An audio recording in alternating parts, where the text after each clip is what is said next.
Brookfield. Fantastic, or as everyone else calls Brookfield, Milwaukee. You guys know what you fucking are. You know what it is. Oh, a lot of you are really mad. A lot of you were Brookfield till we fucking die. Fine. It's like I'm in LA now, and every time I talk to somebody, like, oh, I live in LA too. I was like, oh, where? They're like, oh, just outside. I'm like, oh, which part? And they're like, Vegas. What are you talking about? It's not the same place. Got my two bald brethren up front. Feel that? Love it. Big fan of it. You right? Well, I see you. I don't miss you. I tell them to seat the baldies up front. That's how I do it. If that helps. Everyone's like, what a fucking dick. And I was like, no, I am too. I don't get pussy either. I don't do two. You guys both know that you're bald, right? This is I swear to God, I said that to one guy, and he's like, what? Huh? It's like, this is the first time you're hearing about it?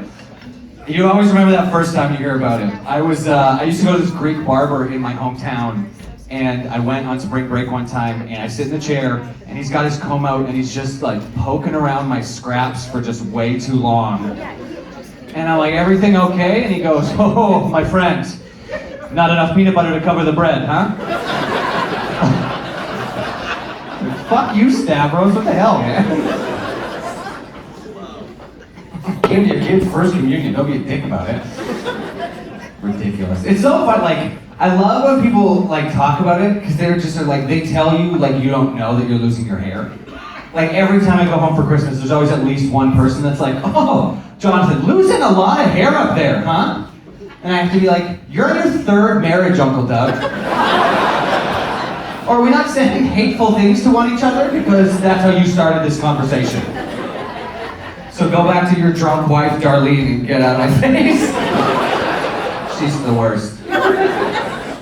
True, like I get it. I'm more closely than anybody in monitoring the peak of Mount Getting a Pussy up here, okay? I get it. It's been a very dry season, and most of the snow has blown off of the tip of the mountain, sort of settled in this gully region here, this general area here. A thick bramble of mud and moose tracks just fucking... Every time I get out of a pool, everyone's like, is that a centaur? What is that? It's so... What is that? It's wearing jean shorts. It's such a strange choice for such a majestic beast. God Christ. I would have loved that conversation in high school though. Like my teacher's just like, we're gonna have a sex talk, and I'm just like, whoa, here we go. Quick question before we do all of that. Is all of the hair gonna fall off and sort of settle on my back in an angel wing pattern, tap out t-shirt style situation? My teacher just would have been like, yes. Single tear running down his face. Poor guy. Poor guy. Oh man, I'm very excited to be in Milwaukee. This is my first time, or in Wisconsin, I guess, in general. This is my first time. I will say I flew in. Thank you. I am a hero. I literally came out to you guys being like, do something. And now I just said Wisconsin, you're like, that's it, that's what we wanted. Say the place that we're from. Say it, the greater area. Manitowoc. Am I saying that right? Is that right? What is it? Isn't it? Okay, great. I was like, I saw it on a water tower, so I feel like I'm reading this correctly. And wasn't that murderer from there? To make a murderer, to make a bad documentary is what that should be called. Did you guys all know him? It's okay. You're all friends with this guy? I'm gonna watch like 3 marriages break up because they're like, he did it. No, you fucking did it, Roger. Talked about this. Jesus. But yeah, thank you. That's an applause. I like more table smacking, please. That's how I like it. So I flew in on Thursday, and I got to see the best thing I've ever seen in an airport. I get to go to airports a lot because I'm so lucky. And I got to see, hear more. I was sitting in the lounge, and on the loudspeaker, they go, United Airlines is past. I can't even get through it. This is fucking so funny. Is paging Bruce Labias. Bruce Labias to the podium. Have you ever seen an entire airport laugh at the exact same fucking time? It was it solved all the world's problems immediately. Like a black woman and a white woman were hugging. It was insane. Israeli and a Palestinian high five was fucking incredible. Incredible. And I was sitting close enough to the podium that Bruce Labias had to go to.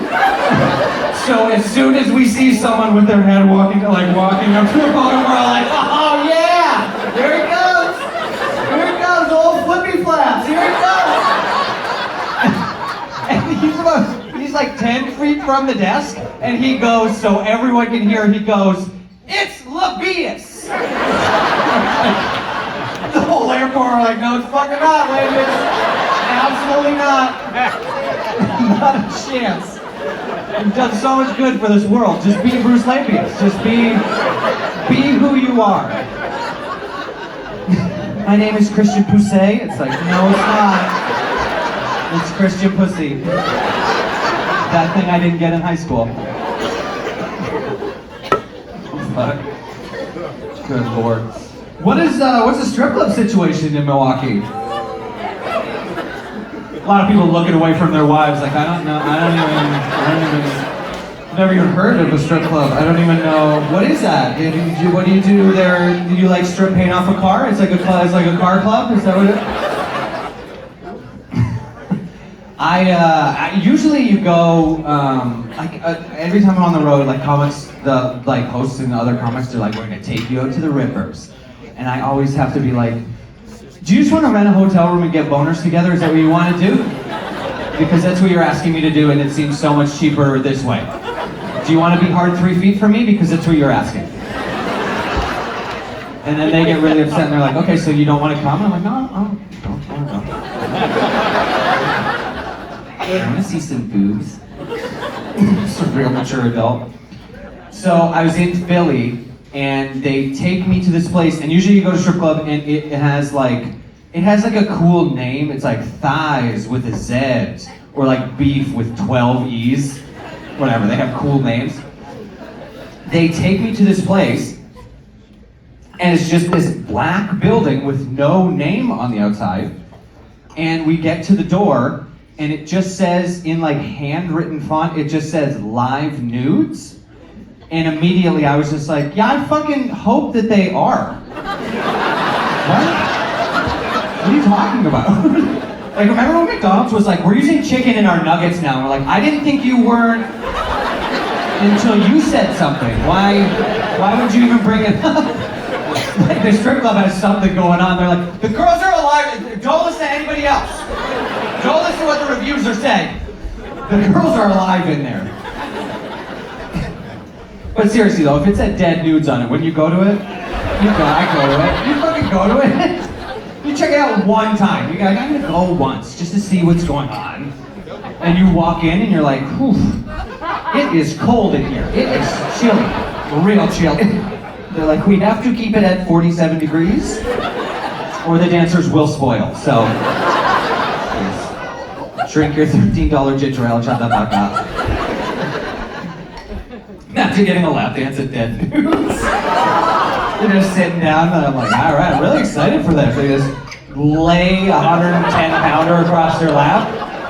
Like, is this it? And they're like, no. Jorge! And he just comes in with a mop, and he's just sort of moving her arms around. You're trying to make conversation. You're like, is this for college? Are you going to college? Or what is this? How much is this costing me? Like $250. Do I get to keep the mop? Absolutely not. Because once that buffet melts, we gotta mop it up. Just want to let you guys know where you're at. I was making fun of a dead stripper, no problem. Talked about a melting buffet, most of you awed. What? That lets me know where we're at in Wisconsin. We care about the wings, not the women. It's okay, wings are good. They're so good. So good. Oh man, I got a family back home. I was saying it like I'm in fucking World War I. I have my wife and 2 kids back home. We got kids here. The parents out on the town. Where are your kids? They're in the car. I cracked the window. It's a fun joke about killing your kids slow. Fucking parent humor. The worst. I got a 7-year-old and a 2-year-old, and they might be the worst people I've ever met. Which is not nice to say about your kids, but if you met them, you'd be like, I'm giving you a 2-star Yelp review. You fucking suck. Sucky babies. You're not supposed to say that, but like, I've never been treated more like a Kmart assistant manager than I have in my own home. Alright? Like, my daughter comes home, she's 7, and I'm like, hey baby, how was school? And she just chucks her backpack on the ground and looks at me and goes, shoes! You're fucking talking to me right now? And she goes, now, bitch. What am I gonna do? I give her the juice. Kmart's got good benefits. I can't lose that job. I don't get paid for this. I can't lose that job. Yeah. My son is 2, and he's the worst. I love him so much, but he has this brand new game, and it's called Body Shaming Daddy. And that hurts most around Thanksgiving to Christmas to about April. That's when it's the worst. His whole thing is he likes to get me when I'm just getting out of the shower, when I'm very wet and vulnerable. So like the other day, I get out of the shower, I'm wearing pants and no shirt, and he is down the hall and sees me come out and runs as fast as he can, which is always funny to watch a child run because it looks like a snowman rolling down a hill. So they're just like, whoa, like they can't figure out their body and their balance. So he runs in and he goes like this, which means I want to tell you a secret. And I don't know if you've let a child tell you a secret before, but that shit is the biggest gamble you can take in your entire life. Because sometimes you get down on their level and you go, oh baby, what's your secret? And they'll go, my teacher has 2 husbands. And you're like, that is a fucking good secret, hell yeah. You hear any more of those, you come to me with that immediately. Because I have a group chat which is gonna love this shit. They're gonna love it. And then other times you'll get down and hear a secret from a child, and they'll grab your cheek meat and cough into your eyes.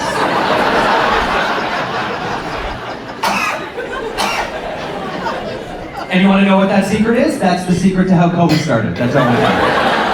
It's a young Chinese boy telling his mother a secret.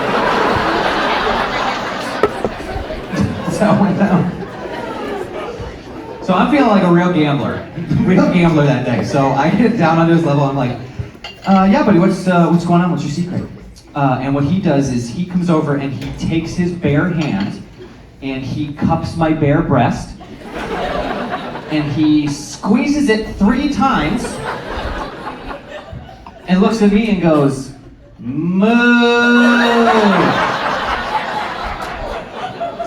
You know, like a piece of shit would do.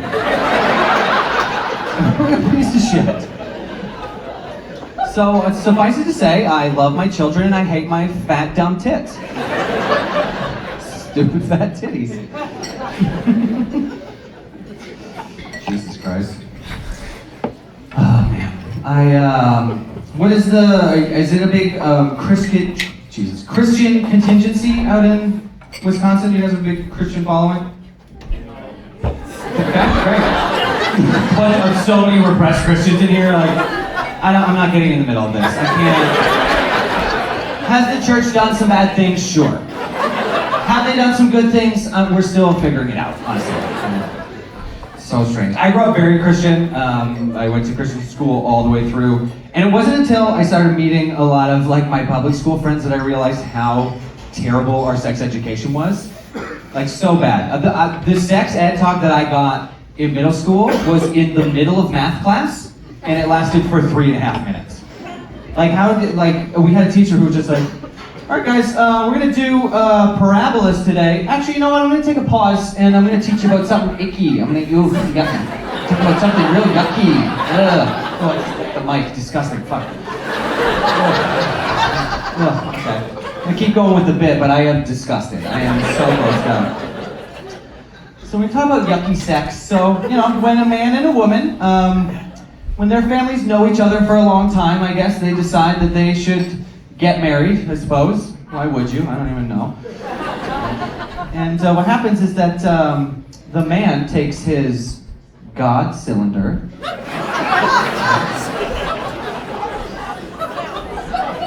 and he will insert that into a woman's sin rhombus. Sinful, dirty, disgusting rhombus with 4 corners. I've never seen it, but I've heard things. And then 9 months later, a baby comes out and they immediately start donating to the church. So that was it, that was my sex talk. And then I talked to my friends at public school and they're like, fuck, we had a hungover gym teacher come in and went deep into his pocket and pulled out a Magnum condom and he just whipped it open like a trash bag. And then he went and found a fire extinguisher and he rammed it down on top and fucking pulled the handle and just let it rip for a while. Really filled it up to the brim. And then he looked at the fire extinguisher and then looked at us and say, do this or you become this, do you get it? Then he put on Rudy and cried in the corner for 45 minutes. That's how it went down. Fucking ridiculous. It's insane. And that's how it went down. And I have to now I have to figure out, I have 2 young children and at some point they have to learn about sex and I was like, there's no way that they're gonna learn about it that way. I really think they should learn about it the way that I actually learned about sex, which was from a horse farm that I worked at when I was 11. Oh, did you guys not all have this happen? No? It's not? Oh. So strange. It's not common for everybody. You know what that day is like for an 11-year-old Jonathan? It's not a good day. So I don't know how much you know about horses, but when a female horse is DTF, which stands for down to foal, that's correct. A foal is a baby horse. Read a book, guys. Read a fucking book. Come on. So what happens is that a female horse will drop 2 to 3 liters of pheromones on the ground wherever she is. And horses for several miles around can smell the pheromones and they try to be the first to her to mate with her. So I'm in a paddock with 1 female horse and 8 male horses and she drops her fucking disgusting kegger or whatever she's doing. Gross charity car wash sudsy bullshit that she's doing. And she just stands there being like, I'm open for business, boys. And all the other male horses are kicking their way out of the stall. I swear to God, one of the horses was like, mine! I swear to God, I said that. So they are all kicking to try and get out of the stall with the biggest erections I've ever seen in my entire life. I don't know if you've ever seen a horse penis before, but if you've ever seen a public pool noodle fight, it's pretty much that right there. If all the pool noodles were a gentle mauve or a light brown color. So I'm an 11-year-old boy just standing around watching this situation unfold, being like, okay, I guess I'm gonna die here today. I guess I'm gonna die in this horse penis tornado. Can't believe that fortune teller was right. God damn it. God damn it. So I had to find the nearest adult to figure out what was happening. And the nearest adult ended up being a beautiful, golden-haired German man named Gunther, who is half horse trainer, half DJ, because why the fuck wouldn't he be? And I had a couple of questions for him. The first one was, what's happening? And his answer was, she's juicy, bro. And then he tried to walk away like that was the end of this conversation.